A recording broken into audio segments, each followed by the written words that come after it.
Last time on No Match MDs, I talked about the idea that when we know better, we should do better. And that referred to matching U.S. citizens first into residency slots before matching foreign doctor graduates. Most of the solutions I have described to eliminate the residency shortage will take time to enact. They involve legislative changes at both the national and state levels. I've already talked about how long and hard those changes can be in prior blogs. I've also described what has been passed in several states. What most concerns me are the unmatched doctor grads today. What can we do to preserve them before they're forced to leave medicine permanently? Perhaps you recall a mini uproar that came out in the Washington Post in May of 2016. The article titled, "VA, Let Nurses Treat Vets," related how the Department of Veterans Affairs would dramatically expand the authority of nurses to treat patients.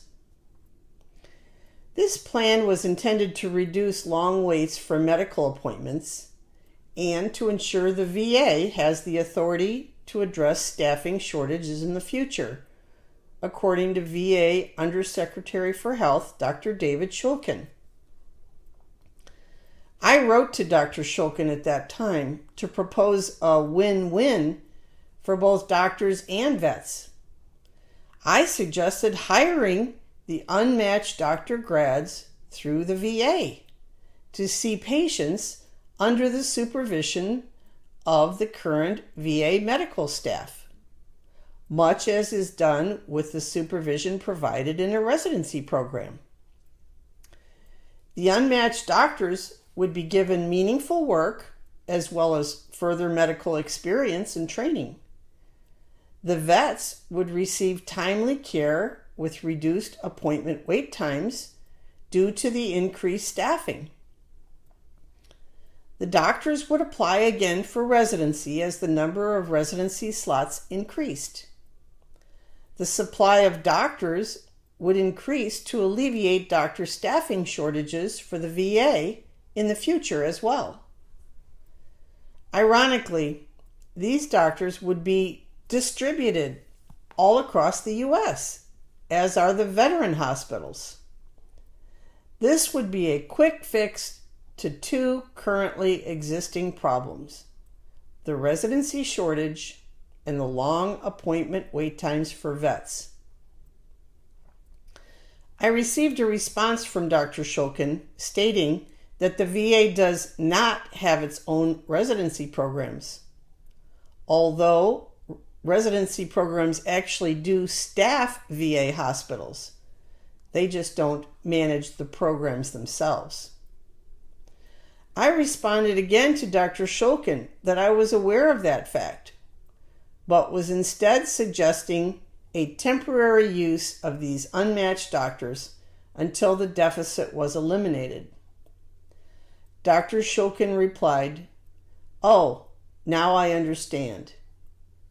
But nothing more was said. I suppose this is where the politics come into play.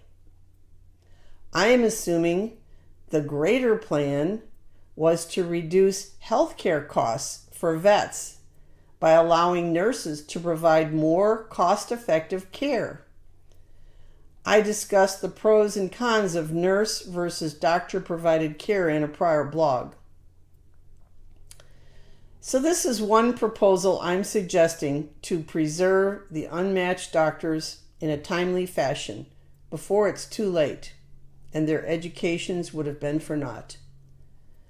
The VA could more easily create a system much like Missouri did, the assistant physician license, because the VA system is federally operated. It would require only one new license, which would apply nationwide. The usual hurdles of individual state licensure for these unlicensed doctors would not be an issue. It would save the costly and tedious process of changing each state's licensure laws to accommodate this national emergency.